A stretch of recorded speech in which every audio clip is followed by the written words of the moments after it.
But to get into our first review of the night, we watched MacGruber. MacGruber! MacGruber! So while I did get started with it, I'm going to suggest switching over to your regular mic, just because I don't think that the headset is helping, unfortunately. Oh, okay. All right. So MacGruber is one that I picked because it showed up on Netflix, and it seemed okay. So SNL, kind of a big deal, or at least it used to be.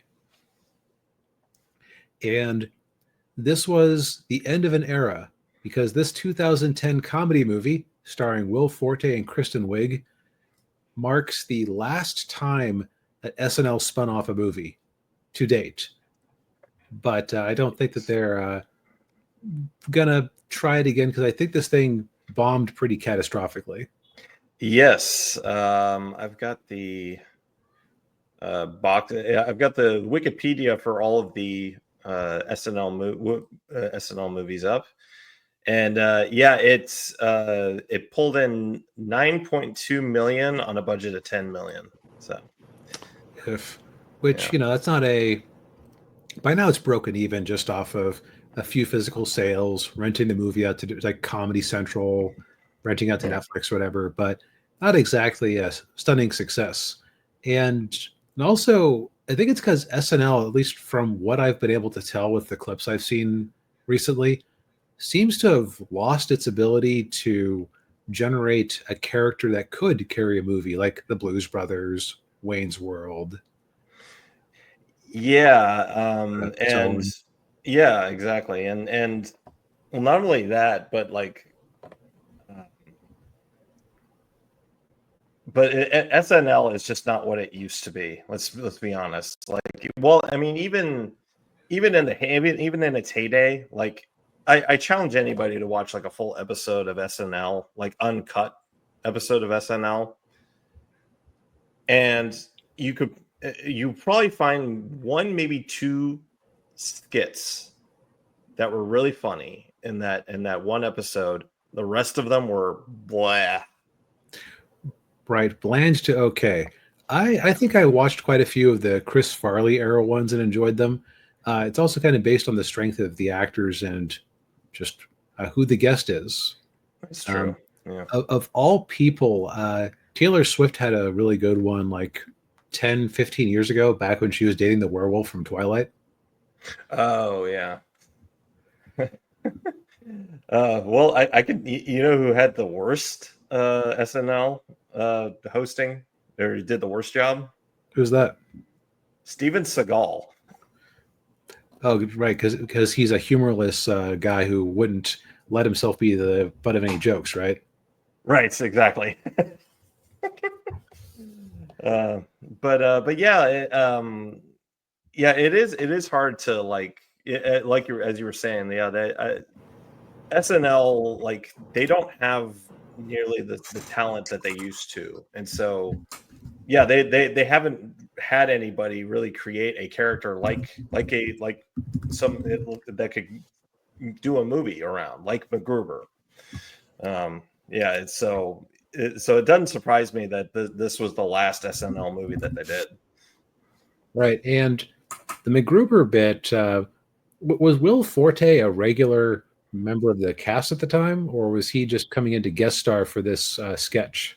I don't know. I think he was a member of SNL. Oh, quick sidebar. There was a Andy Samberg movie that was basically him playing like a caricature version of his Lonely Island character that somebody could call another SNL movie, but I don't think it was formally connected to it. It's called It was called Never Stop Starting.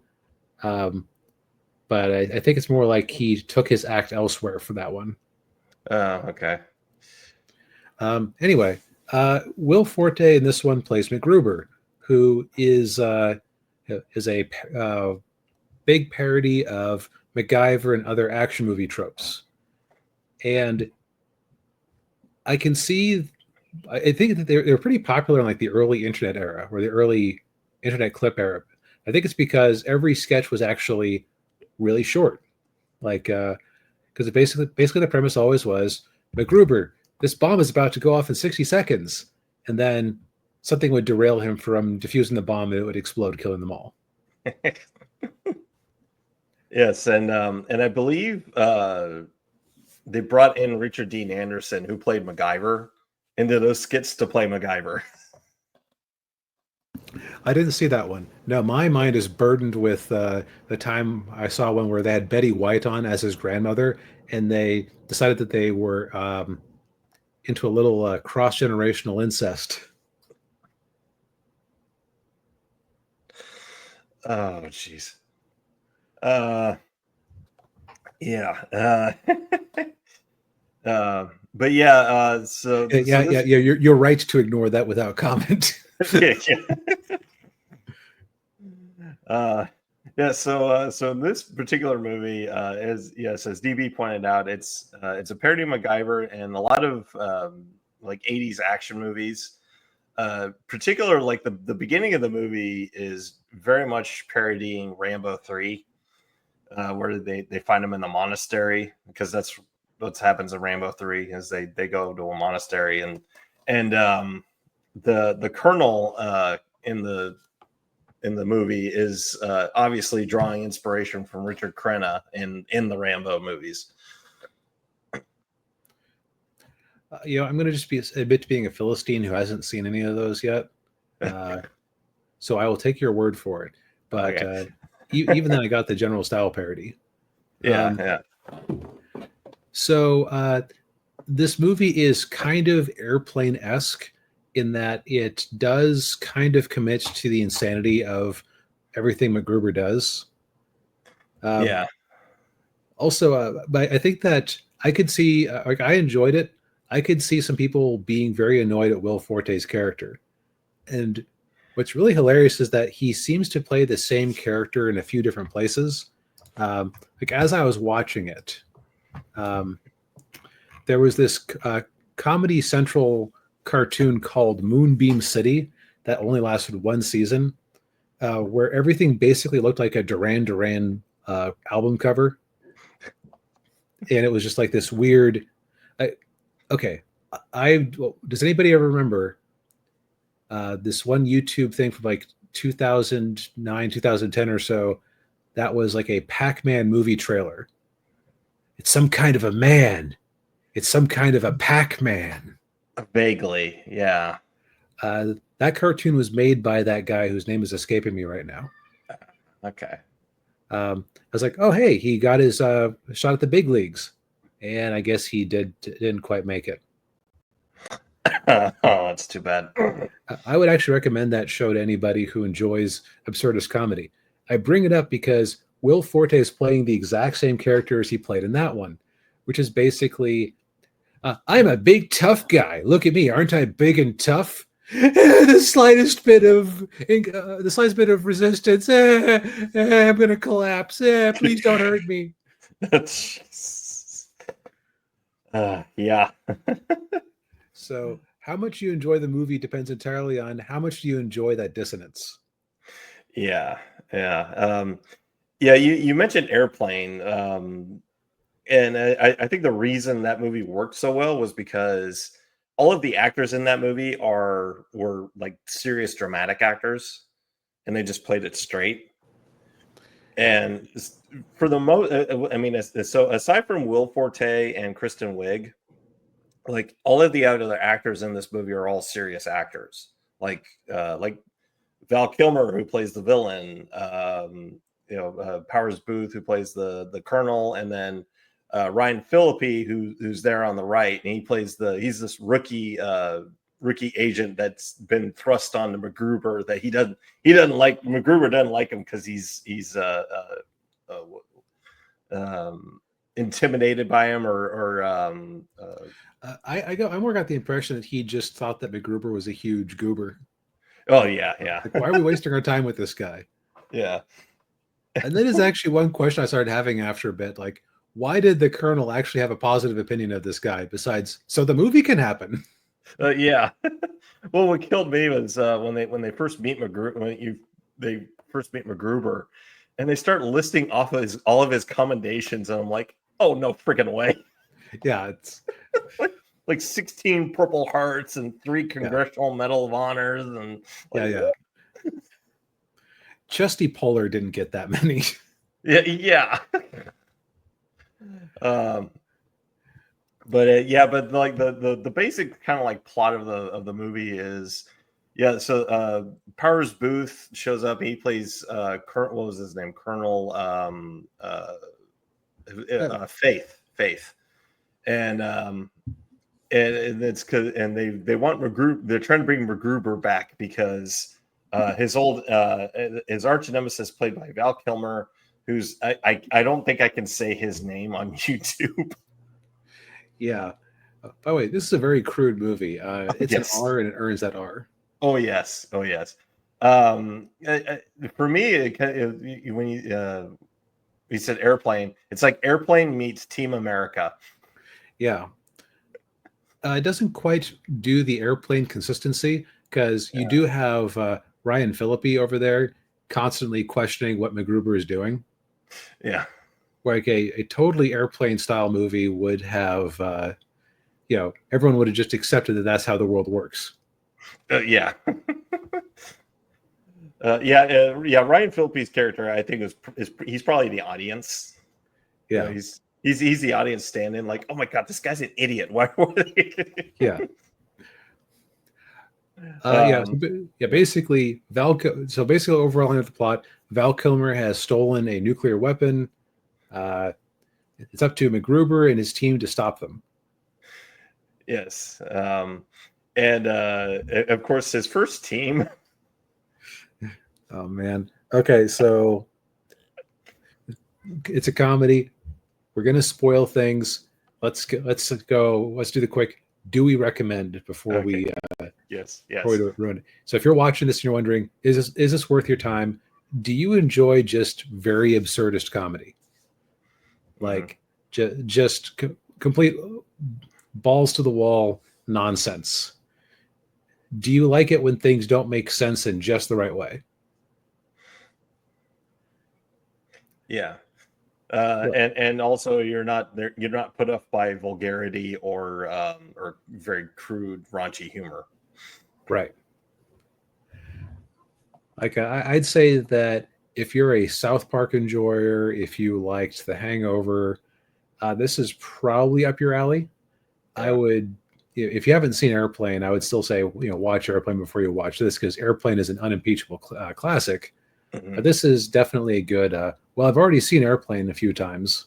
What's next? Yeah. I mean, I laughed at quite a few scenes, and yes, I got the absurdity that they were going for. So it didn't bother me at all. And I've seen raunchy comedy, it's nothing,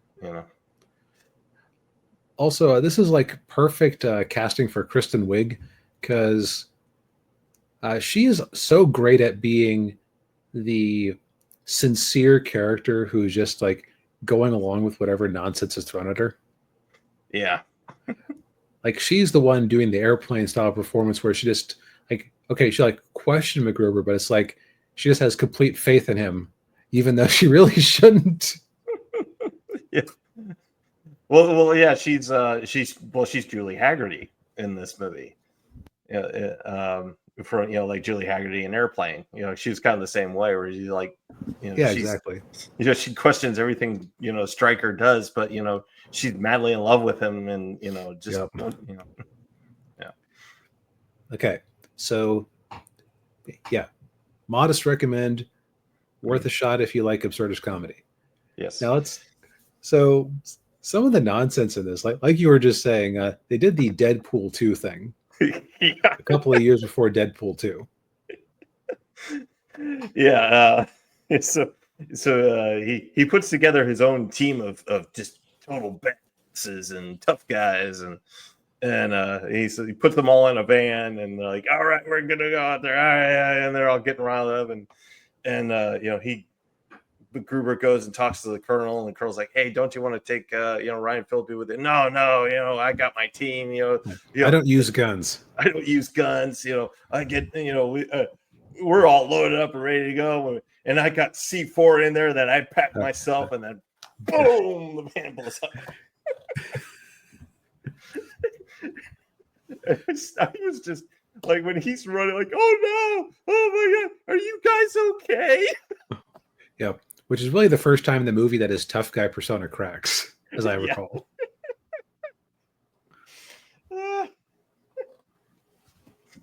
All right. Yeah. So he ends up teaming up with Philippi, who's a straight laced new recruit, and he also recruits Wig, who had declined to join the team originally, as I recall. Yes. Yeah. And the thing of it is that again, MacGruber is a huge goober. All of his plans are stupid and insane. And what I kind of was expecting, and I really shouldn't have, based on what based on how the shorts always worked, I was kind of almost expecting it to work out for him more often than it did. Yeah. Like there's just things like the enemy thinks that he's dead, and so he proceeds to go into their club and announce his presence. Yeah. Talk with the colonel later. Well, whatever you do, don't let them see you. It's very important that they think you're still dead. That's a big advantage. Like, oh, yeah. Yeah. The other movie that this kind of reminded me of too was Johnny English, where with Rowan Atkinson, where because like Johnny English, he tries to, he's kind of like MacGruber. He tries to act tough and suave and everything, but then something goes wrong, and he's just like, he's self-aware enough to know when something goes wrong. He's like, oh God, I just screwed that up. Yeah, except that MacGruber is kind of a contemptible fool who, he just is so. He has such a low self-esteem deep down that like the slightest bit of inconvenience and he just collapses and starts blaming everybody else. Yeah. There's one subplot where somebody honks at him or cuts him off or something in one scene, and he proceeds to write down the license plate over and over again, like a serial killer's diary.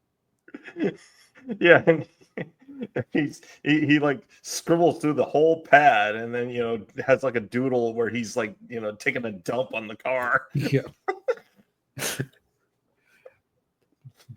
The man is a big 13-year-old. Yeah. But yeah, I mean, there are definitely a lot of funny bits in there. There are a couple of I will say there are a couple of moments that where it was a little cringe. Yeah. Where it got a little too little too much with the raunchy humor. A little too stupid occasionally. Yeah. Yeah. The other thing I'll say is that so this whole thing through the whole movie is that I don't use guns. I don't use guns. Those are a coward's weapon, or those are a lazy weapon, whatever it was. Yeah. And then at the end, he just reveals, well, I don't know how to use guns. Oh, here, take this and point this at them. Oh, okay. Oh, I really like guns. Yeah. Well, yeah. Go ahead. That's kind of funny, but it's also like, I don't know. I kind of almost wanted his nonsense to work at the end. You know what I mean? Like one time when it's in the clutch, his ridiculous devices actually do what they're supposed to do. Yeah. I was kind of hoping for that too. Yeah. Yeah. Where he's not totally incompetent. Yeah. Right. Yeah. But I guess that was the message of the movie, is that he was a total incompetent. So yeah, there you go. Yeah. But yeah, this movie's on Netflix. In case anyone's interested. Yep, you can definitely have a worse time.